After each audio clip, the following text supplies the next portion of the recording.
yartaada dayacan dugsiisii dan yartaada dayacan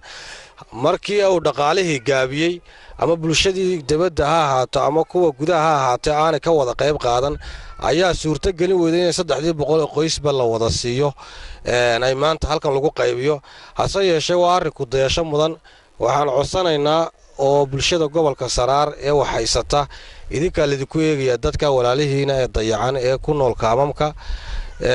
in haddii alla ka dhigo qorshooyinka uu yahay ilaa 400 oo kale in loo qaybiyo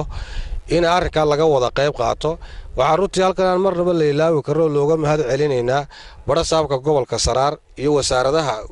gobolka Saraar qaarkood mas'uuliyiintooda iyo ganacsatada qaarba oo iyaguna wax la baxay hase yeeshee fikirka iyo hawsha mugeeda waxa la dhalinyarada gobolka Saraar iyagana oo dadku haday gacmaha isqabsadaan oo ay talo iyo fikir soo keenaan inay intan iyo in ka badanba qaban karaan anigu waxaan baaq u jeedinayaa qurba joogta gobolka Saraar oo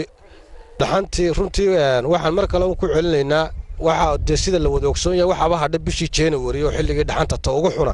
marka dhaxantii runtii may dhamaanin xilligii dadkii baahnaana intan maaha oo kaamamka waxa ku jira dad ilaa 6,000 oo qoys gaaraya waxaan wax siinana waa 150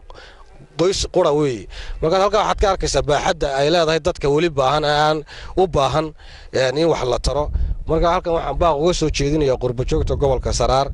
oo runtii qayb yar oo 3-2 muuji wax noocaas ah ma yahay ay hadeer kaga jiraan wax bixiyay hase yeeshee intoodii badneed ay aanay waxba laga hayn qurba joogta gobolka Saraar waxa lagu baaqayaa dadkooda inay wax soo taraan iyo ganacsatada gobolka Saraar iyo maamulka inta harsanba assalaamu calaykum 20 bishii 12 2017 oo inoo dhalanayo sanad cusub waxaynu ku qaybin doonaa qaaraan ay iska ururiyeen dhalinyarta gobolka Saraar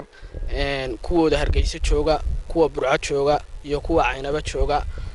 waxaan halkan uga mahad celinaynaa dhalinyartii sida fiican uga qayb qaadatay ha ugu badnaato dhalinyartiina soo kaalmaysay kuwa ka shaqeeya wasaaradda caafimaadka oo badidoodu qaaraankan ka soo wada qayb qaatay aad iyo aad baan uga mahad celinaynaa sidoo kale gudoomiyaha gobolka Saraar oo isaguna qaaraanka lacag fiican ku soo daray isagana waan uga mahad celinaynaa waxaanu kale uga mahad celinaynaa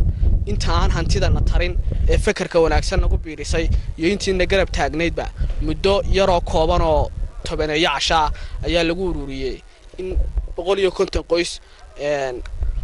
ay dhaxanta waxay ka dugsadaan la siiyo sidoo kale group wadi sababa jiray oo lagu ururinayo loo bixiyay dugsiisi dan yarta dhammaan dadkii ka qayb qaatay aad iyo aad baan uga mahad celinaynaa waxaan baaq u dirayaa dhalinyarta gobolka Saraar inay markasta wixii dan loo arko iyo wixii dad dayacan la tarayaba ay sida uga soo wada qayb qaataan inta ka hadhay yaan hadeer halkan ka soo qayb qaadana waxaan u leenahay war qofka waxa yar bixiyaba waxa weyn bixiye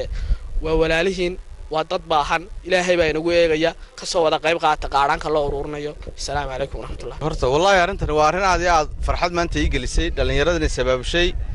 ee garatay